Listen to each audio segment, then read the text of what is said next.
El gobierno presentó el Plan de Reactivación Educativa 2023 que contempla una serie de medidas a implementar a nivel nacional. Entre ellas se encuentra, por ejemplo, la conformación de un consejo asesor para la reactivación educativa. Para hablar del tema nos acompaña el ministro de Educación, Marco Antonio Ávila. Ministro, bienvenido a Canal 24 Horas. ¿Cómo le va? Buenas tardes. Hola, muy buenas tardes, Andrés, un gusto saludarlo. Ministro, muchos de estos temas hemos conversado varias veces en el año. Salud mental, rezago lector, equipos en los territorios para la asistencia y revinculación de los alumnos. Claro, hoy día, ¿cómo entendemos? ¿Es un relanzamiento, un reformulamiento? ¿Se refuerza? ¿Por qué se hace este relanzamiento? ¿Hay algo que no estaba funcionando bien dentro de todos estos planes, que muchos de los cuales, por eso le insisto en el punto, ya se estaban llevando a cabo por el Ministerio de Educación, ministro? A ver, en primer lugar es importante señalar que durante el año 2022 nosotros iniciamos, ¿no?, un conjunto de acciones que tenían como objetivo fortalecer el sistema educativo que se estaba poniendo en marcha. Si el año 2022 fue el año de la reactivación, quizás, ¿no es cierto?, de echar a andar el sistema, hemos visto, ¿no?, que estas acciones tienen que ser reforzadas, tienen que ser financiadas con el presupuesto 2023 y ordenadas de manera distinta, ¿no? Y es por eso que nos hemos puesto como foco este año esta reactivación que está centrada básicamente en, primero, que los estudiantes vuelvan a las salas de clase. Necesitamos recuperar esos porcentajes de desvinculación y quizás alcanzar, ¿no es cierto?, estas lamentables tasas previas, ¿no?, a la pandemia. Lo segundo es que los estudiantes asistan todos los días. Lo tercero es que los estudiantes puedan aprender no solo las habilidades básicas, ¿no?, que están en el currículum escolar, sino que además lo puedan hacer en un espacio protegido, de seguridad, de buen clima escolar. Y nosotros lo que hemos visto es que si bien esto ha logrado llegar a las comunidades educativas, necesitamos también sumar muchas más voces, ¿no es cierto?, sumar más fuerza.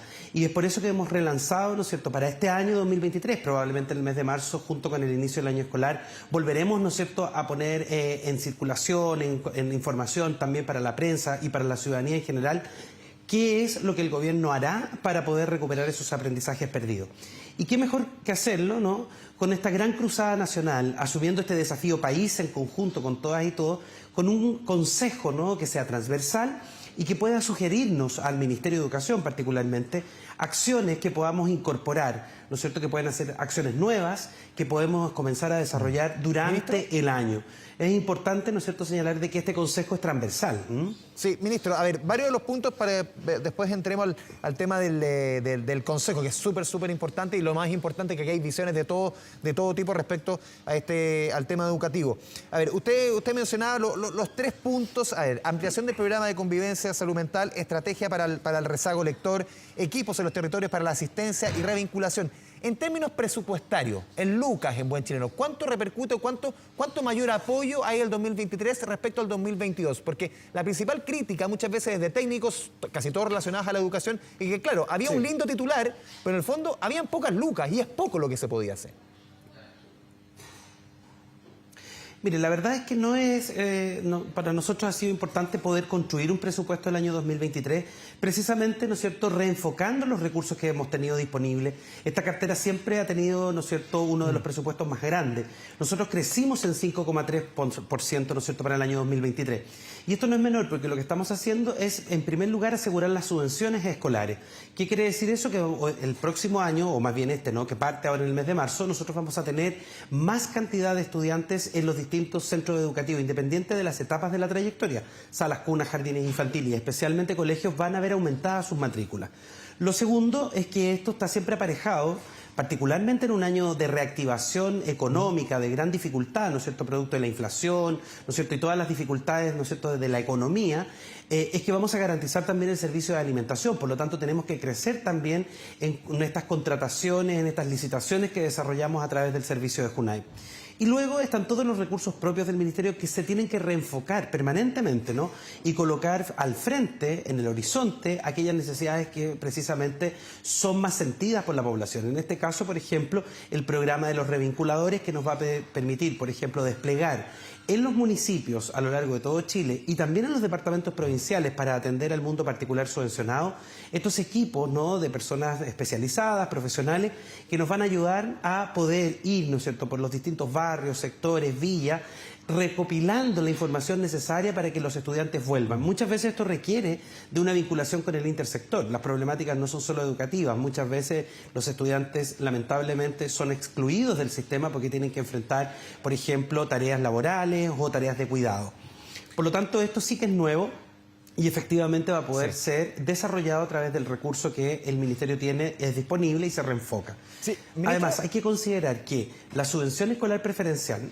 dígame. Solamente un punto para que vayamos punto ¿Le puedo por explicar punto. lo de la subvención? Sí, irlo explicando. El tema, a ver, la ampliación del programa de convivencia y salud mental. Son 100 comunas prioritarias, 2.100 establecimientos, 1,2 millones de estudiantes. A ver, son 60 municipalidades que ya están, o comunas que ya estaban, se suman 40 más. A ver, ¿cuál va a ser el criterio para elegir? ¿Qué es lo que se refuerza? ¿Cómo cambia esta estrategia que es tan importante, el tema que lo hemos conversado muchas veces también, ministro, la convivencia y salud mental? A ver, es bien importante señalar, ¿no es cierto? En nuestro país ya tiene algunas subvenciones que son de carácter basal. Por ejemplo, los fondos de apoyo a la educación pública o la subvención escolar preferencial.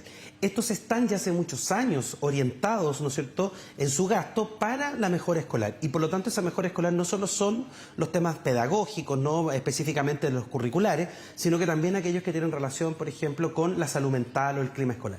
Sobre esa medida universal es que nosotros vamos a aumentar el número de comunas que tienen alto nivel, ¿no es cierto?, de situaciones críticas. Y por eso que los criterios son fundamentalmente casos de connotación nacional, que nosotros ya los vimos, ¿no es cierto?, durante este año, en donde la violencia de alguna manera se ha tomado los establecimientos o los profesores y profesoras nos han faltado herramientas para poder asumir esas situaciones. Y luego el índice de denuncias, ¿no?, que la propia Superintendencia de Educación nos entrega. Esto es casi información diaria. Nosotros al final de un mes podemos perfectamente determinar qué comunas de Chile y qué establecimientos son los que tienen mayores niveles de denuncia, fundamentalmente de maltrato entre estudiantes. Ese es el criterio fundamental con el cual nosotros, con este programa, podemos intervenir esas 40 comunas nuevas. No es menor el impacto cuando estamos hablando de casi 1/3 de la población escolar. Más de 1 millón de estudiantes es casi 1/3, ¿no es cierto?, de esa población. Sí, ministro, ¿y cuál es la evaluación que hacen ustedes del Mineduc de los colegios, las comunas que ya han intervenido en esta materia? A ver, ahí nosotros lo que hemos visto ha sido que, primero, el regreso a clases durante el año 2022, esto ya fue largamente conversado, sí. Yo me imagino que muchos, ¿no es cierto?, de ustedes, ¿no es cierto?, los equipos en la prensa, ¿no es cierto?, en los diarios escritos, se ha hecho mucho análisis respecto a eso. La situación vivida por los estudiantes durante la pandemia fue de falta de socialización y luego, al volver a clases, se volvió de alguna manera, de manera casi normal, como que si no hubiese pasado nada en medio. Y por lo tanto, las herramientas que los profesores y profesoras necesitábamos, ¿no es cierto?, para poder entender que estábamos volviendo a echar a andar un sistema después de una crisis importante, que no solo era sanitaria, sino que también tuvo un fuerte impacto en el bienestar socioemocional de niños y niñas, ¿no? Entonces, lo que nosotros hemos visto después de las intervenciones es que han contado los profesores con mayores herramientas para poder mediar entre los conflictos, para poder establecer con total y absoluta claridad, incluso con madres, padres y cuidadores, cuáles son las consecuencias de la implementación del reglamento interno de convivencia escolar. Pero quizás lo que es más importante es poder entender y acoger, ¿no es cierto?, todas esas tensiones que todos vivimos durante la pandemia, ¿no? Todas estas emociones que fueron muy fuertes y que no han sido procesadas muchas veces. Entonces, cuando los estudiantes llegan a las escuelas, vuelven de alguna manera con toda esta tensión acumulada, con desregulación emocional y por lo tanto se provocan los conflictos que siempre han existido, pero nunca en esta magnitud. Sí, ministro, otro tema importante, usted lo sabe bien como profesor de castellano, es la estrategia para el rezago lector. El rezago lector, el estudio de la Los Andes de la Universidad de Los Andes fue demoledor, sobre todo en colegios municipales, el 90% de los niños en primero básico no identifica prácticamente las letras. ¿Cuál es el trabajo que van a hacer allá y en este punto? Y sobre todo esto que es bien importante, esta convocatoria, 20.000 tutores para que trabajen con 80.000 estudiantes de segundo a cuarto básico. Sí, aquí es bien importante señalar, nosotros todavía no tenemos una fotografía de carácter nacional. Si bien el estudio, ¿no es cierto?, de la Universidad de Los Andes es bastante ilustrativo, es todavía muy acotado. Lo que nosotros esperamos es contar primero con los resultados del CIMSE aplicado, ¿no es cierto?, en el mes de octubre, y por lo tanto vamos a tener esos resultados, que es una buena fotografía de lo que ha pasado en el país. Pero además, y esta es una novedad, es que al diagnóstico integral de aprendizaje, que es una batería de instrumentos que ha proporcionado la Agencia de la Calidad para la Educación a todos los establecimientos, ¿no es cierto?, esto es de carácter universal, se va a sumar un instrumento muy sencillo, muy breve, que va a permitir evaluar el nivel de lectura y de fluidez lectora en estudiantes de primero o cuarto básico, de tal manera, ¿no es cierto?, que una vez que cada establecimiento fije cuáles son esos resultados, el Ministerio de Educación va a poder entregar herramientas de carácter universal, pero con criterios más específicos respecto de cuáles son esos niveles. Por lo tanto, vamos a poner a disposición no solo el programa de lectura y escritura, que nosotros valoramos mucho y que viene ya siendo implementado desde la administración anterior, sino que además otra alternativa más para hacernos cargo de este rezago lector con estrategias y herramientas en que rápidamente podamos recuperar el tiempo perdido y los niños puedan consolidar su proceso de lectoescritura. Sí, ministro, sumado a esto está el Programa Nacional de Tutorías. Ya. Este Programa Nacional de Tutorías lo que hace es que amplía lo que ya hicimos este año. Este año logramos incorporar a 5.000 estudiantes, todos ellos, ¿no es cierto?, de las facultades de educación, de las 26 universidades que tienen facultades de educación a lo largo de Chile. Y lo que vamos a hacer ahora es que vamos a ampliar, ¿no? No solo vamos a seguir convocando a las universidades, hoy día estaba, ¿no es cierto?, el decano, presidente de Confauce, que es quien preside, ¿no es cierto?, a todos los decanos y decanas de educación de todo Chile, sino que vamos a invitar también a estudiantes de otras asignaturas, ¿no es cierto?, o carreras, perdón, no solamente pedagogía, que pueden aportar a distintas asignaturas. Por lo tanto, exactamente, por ejemplo, un estudiante del área de la ciencia o del área de las matemáticas perfectamente puede ser un buen apoyo, ¿no es cierto? Lo que queremos hacer con esto es una gran cruzada nacional, en donde sabemos, ¿no es cierto?, que hay no solo estudiantes, también hay personas, ¿no es cierto?, que están en otras agrupaciones. Nosotros ya hemos visto, ¿no?, por ejemplo, grupos de profesores jubilados, personas de tercera edad, que están haciendo aportes, ¿no es cierto?, para completar este proceso lector o para fortalecer habilidades básicas de la matemática. Esto, y yo lo decía hoy día en mi discurso junto al presidente y los consejeros, no es una tarea únicamente del Estado, esto es una tarea en donde todos los espacios, ¿no es cierto?, en donde podamos intervenir, organizaciones de la sociedad civil, el mundo privado, las fundaciones que hacen aporte, los gobiernos locales a través de sus alcaldes o alcaldesas, gobernadores, gobernadoras, tienen no solo recursos, sino también equipos muchas veces que pueden colaborar con esta tarea de recuperar el aprendizaje de los niños y las niñas. Otro tema fundamental, son varios puntos estructurales dentro de este tremendo programa, ministro, es los equipos en los territorios para la asistencia y la revinculación. El tema de la deserción, lo hemos conversado otras veces, 1.300 profesionales ustedes disponen y gestores para traer de regreso a las y los estudiantes. Respecto a lo que se estaba, insisto en el punto, respecto a lo que se estaba haciendo este año, aquí hay un reforzamiento, se van a buscar otras estrategias, me imagino que se saca limpio parte de lo que hizo este año, en qué se falló, en qué se acertó, más o menos con lo que se va a hacer en este punto tan importante. Claro, nosotros lo que nos dimos cuenta es que ahí teníamos pocos recursos en términos de personas, ¿no? Pocos recursos o pocas personas profesionales que nos pudieran ayudar. Esto usualmente lo hacían, ¿no es cierto?, algunos equipos que estaban en las direcciones provinciales. Esto, vuelvo a reiterar, ¿no es cierto?, ya tienen los establecimientos del país, todos ellos, primero, un proyecto educativo que naturalmente lo que hace primero es siempre estar preocupado de sus estudiantes, de su integralidad y además de una cuestión muy importante que es la asistencia diaria. Sin embargo, sabemos que para mejorar la asistencia de los estudiantes y también revincular a aquellos que se han ido, tenemos que hacer una acción mucho más efectiva, mucho más agresiva, ¿no?, en términos de, a través de los gestores territoriales que van a estar en los municipios y además también en los departamentos provinciales, estos equipos logren ir derechamente, ¿no es cierto?, por las villas, por las poblaciones, juntarse con las juntas de vecinos y averiguar dónde hay un estudiante que en edad escolar no está dentro de los establecimientos.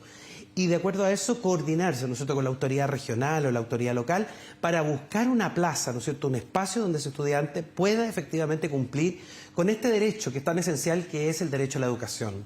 Sí, ministro, en este punto, porque claro, usted, y lo ha dicho muchas veces, aquí no hay que hablar de desertores, sino que son otras razones las que llevan a estos niños, niñas, obviamente a buscar otras opciones. ¿Cuál ha sido la experiencia en la práctica? ¿Por qué muchas veces, cuáles han sido las mayores dificultades para traerlos de vuelta? ¿En qué están? ¿Por qué salen del sistema? ¿Cuál es la realidad que ustedes han enfrentado de acuerdo a la lectura que se ha podido hacer por lo menos este año? Sí, yo lo he comentado ampliamente, ¿no? De estos 50.529 estudiantes que fueron los que nosotros registramos del mes de agosto, ¿no es cierto?, del año 2022 y que publicamos la cifra en octubre del año 22, tenemos un grupo importante, 26% de todo este grupo, es decir, casi más de un cuarto, son familias que optaron por rendir exámenes libres. Esto es una preocupación que ronda, ¿no es cierto?, en el mundo académico y también en nosotros como ministerio, porque no solamente estamos hablando de desescolarización ahí, sino más bien de una baja valoración de la institución escolar, porque no son estudiantes que no quieran seguir estudiando, sino que quieren hacerlo en sus casas. Esto no es menor, ¿no? Porque eso significa que la institución escolar tiene que también repensarse para transformarse en ¿Y hay una, un crecimiento, una perdón, ministro, en alternativa, ¿no es este cierto? Que sea ítem, de atractiva acuerdo, por también para ejemplo, lo las que hemos familias. visto en violencia en los colegios? Entonces, ¿hay un crecimiento justamente en este ítem que a ustedes los preocupe? Yo diría que hay una relación directa también ahí, ¿no es cierto? Muchas familias a lo mejor optan porque un niño no esté expuesto, quizás, ¿no es cierto?, a la violencia. Sin embargo, la primera causal más bien tiene que ver con seguridad. Lo mismo que sucede con los estudiantes desescolarizados de primero a segundo, tercero básico, en que la mayoría de las razones que dan estas familias muchas veces para desescolarizarse es que tenían mucho miedo todavía durante el año 2022 a volver a enfermar, ¿no? O a que los niños se contagiaran, o que el uso de las mascarillas fuera muy irregular. Recuerden que el primer semestre usábamos mascarillas todavía. Entonces había un temor en la familia. Entonces, de alguna manera, una familia, lamentablemente, ¿no?, hace una opción y dice, bueno, prefiero que el chico pierda el año y lo vuelvo a poner el próximo año porque un año no cuenta. La verdad es que eso habla, ¿no es cierto?, de una falta de valoración quizás de, como le digo yo, de la institución escolar, que no solamente es para aprender las materias, las asignaturas, sino que también para socializar, para aprender a relacionarse con otros. En el fondo, todas esas habilidades que son fundamentales y que cuando no se tienen, claramente lo que hacemos es que cuando volvemos a compartir con otros, estallan estos climas, ¿no es cierto?, de mayor violencia o maltrato. Sí, porque usted también mencionaba, ministro, claro, los números, como ustedes lo han ido desagregando las causales, y uno también, esos mismos números dan cuenta de que se concentran las deserciones en primero y segundo medio. ¿Por qué se da en esa etapa? Eso ha sido siempre histórico, ¿no? O sea, por eso que yo siempre hago esta relación. Parece que se nos olvida, pero hay más escuelas que liceos, siendo la misma cantidad de estudiantes. Uno se preguntará por qué. Bueno, precisamente porque octavo básico es un curso muy determinante, ¿no? Siempre se ha provocado, eso ha sido histórico, ¿no es cierto?, no solo en nuestro país, sino en todas partes donde terminan las primarias y parte de la secundaria, es donde las familias muchas veces, por distintas razones, no estamos, ¿no es cierto?, haciendo una crítica, sino que más bien queremos hacer cumplir un derecho, que es el derecho a la educación. Las familias optan porque esos hijos o esas hijas o vayan a labores de cuidado o vayan al mundo laboral. Entonces, ¿qué es lo que tenemos que hacer? Recuperar a todos esos estudiantes, volver a tener una educación que sea también atractiva, volver a confiar en las comunidades educativas. Profesores y profesoras han estado firmemente durante todo el periodo de la pandemia ofreciendo oportunidades, ¿no?, vinculándose y además de eso acogiendo incluso las necesidades. Yo siempre hago el punto de que aquí hay que agradecer a los profesores y profesoras, educadoras de párvulos, técnicas en educación parvularia, que son los asistentes de la educación, quienes han estado permanentemente al pie del cañón. Entonces, lo que queremos hacer es que las familias vuelvan a confiar. De ahí que tenemos que hacer una gran campaña a fines de febrero, ¿no es cierto?, para que todos los estudiantes de salas cunas, jardines infantiles, escuelas y liceos vuelvan a sus comunidades. Y si no existe esta comunidad, contactarse con el Ministerio de Educación para ofrecer una plaza disponible donde ese estudiante pueda, ¿no es cierto?, una vacante, para que pueda, ¿no es cierto?, y ya que no participó quizás del sistema de admisión escolar, es importante que nosotros como ministerio aseguremos esa vacante. Sí, ministro, también profundizar en este Consejo para la Reactivación Educativa. Son varias personas que de toda índole, de todos los colores políticos, y uno agradece en estos tiempos de crispación que sentar una mesa a personas que piensen distinto. Pucha que es bueno la diversidad, y pucha que estos últimos tiempos como que somos medio reacios a ver distintos puntos de vista. ¿Cuáles son las metas? ¿Cómo van a trabajar en ese consejo? Cuéntenos un poquito cómo va a funcionar. Bueno, este consejo que ha sido convocado, en primer lugar yo he tenido conversación con todos ellos y ellas, ¿no es cierto?, de manera individual por meses, ¿no? Yo me he reunido con exministros, obviamente converso, ¿no es cierto?, con la senadora Proboste y el diputado Santana en el Congreso cada vez que estoy tramitando. Tuve la oportunidad de reunirme con el exministro Briones, también a instancias del presidente de la República, que me pidió juntarme con él para conocer la propuesta de Horizontal. Sin duda alguna que también me he reunido muchas veces con las asociaciones de alcaldes, las 3 asociaciones, ¿no? Me he reunido también con los gobernadores. O sea, en todos yo siempre he encontrado, en todos y todas, ¿no?, una muy buena disposición a colaborar con las ideas, ¿no es cierto?, del gobierno, porque aquí es difícil, ¿no? Educación es un ámbito en el que en general hay mayor coincidencia entre las personas, ¿no? Hay voluntades que son bien comunes. ¿Quién dudaría, ¿no?, que es necesario que los niños vuelvan a clases? ¿De qué manera uno podría negarse a participar de una instancia como esta? y una instancia en que no solo se aplaudan las medidas del gobierno, sino que también sean muy directos, ¿no es cierto? Y a veces con un poquito más de dureza, decirnos, mire, sabe, gobierno, ministro, necesitamos que usted se ponga un poquito más las pilas en esto, que consiga más recursos, que vaya por aquí, ¿no es cierto? Esa orientación siempre se agradece cuando uno está en la administración del Estado. Yo soy profesor, ¿no? Mi experiencia está en las aulas y yo me ha tocado dirigir establecimientos, por lo tanto sé lo que significa y la difícil tarea. Pero cuando uno administra el Estado tiene que pensar que uno es el ministro de Educación de todos los chilenos. Y yo tengo esta cartera que es una cartera a cargo, ¿no? Una cartera muy grande, donde hay profesores, donde hay intereses, ¿no es cierto?, que sin duda alguna representan la transversalidad de la sociedad chilena. Ministro, también imposible no preguntarle en materia ya más política por esta interpelación que han presentado, que han anunciado diputados de la UDI en el mes de marzo contra usted por el tema del proceso de admisión escolar. ¿Cómo enfrenta esta interpelación? Claro, en tiempo también estos días hemos hablado tanto de acusaciones constitucionales. Piden terminar con este concepto de la tómbola, que no es una tómbola, es un algoritmo, una cosa que no vamos a explicar ahora, pero bueno, la interpelación por esto, por las colas que vimos, las filas que vimos durante los últimos días, los padres que esperaban por un cupo para sus hijos en colegios bien demandados. Sí, bueno, mire, en primer lugar yo estoy total y absolutamente focalizado en esta tarea que me ha encomendado el presidente, que es la reactivación educativa. Ese es mi foco, yo estoy fuertemente trabajando en eso, probablemente antes de tomar mi periodo de descanso, ¿no? Voy a estar afinando todos los detalles. Yo estuve la semana pasada en una visita regional, voy, ¿no es cierto?, a Antofagasta pasado mañana, la próxima semana estoy en otra región porque tengo que ir a ver, ¿no es cierto?, cómo van avanzando los trabajos de reparación de los establecimientos. Me interesa mucho estar en terreno y mirar cómo nos estamos preparando para, ¿no es cierto?, la vuelta a clases del mes de marzo. Y por lo tanto estoy muy preocupado de esto. Ya el jueves sesiona el Consejo por primera vez y por lo tanto necesitamos acompañar eso y tener a punto, ¿no?, el 1 de marzo todos los contenidos, recursos y herramientas que vamos a poner a disposición. Yo me imagino, ¿no?, que también es bien importante saber, ¿no?, y eso es bueno que la ciudadanía lo entienda, que dentro de las competencias de los diputados y diputadas está la fiscalización. Y yo estoy muy disponible. Yo ya me sometí a una interpelación. En esta oportunidad no va a ser distinto, total y absolutamente disponible para responderle a los diputados y a las diputadas, a toda la Cámara, ¿no?, cuáles son las razones por las cuales nuestro país, hace un par de años atrás, con la discusión de la ley de inclusión y el sistema de admisión escolar, hizo, ¿no es cierto?, tomó más bien en consideración toda la experiencia previa y llegó a un acuerdo, a un consenso. Y es que las escuelas no pueden tener barreras de acceso. Distinto es, ¿no es cierto?, que tenemos que mejorar esta última etapa del sistema de admisión escolar o del proceso de admisión, en que, ¿no es cierto?, se llama de regularización, en donde no podemos seguir permitiendo que existan filas y más bien las familias lo que deben hacer es acceder a través, ¿no es cierto?, de un libro digital.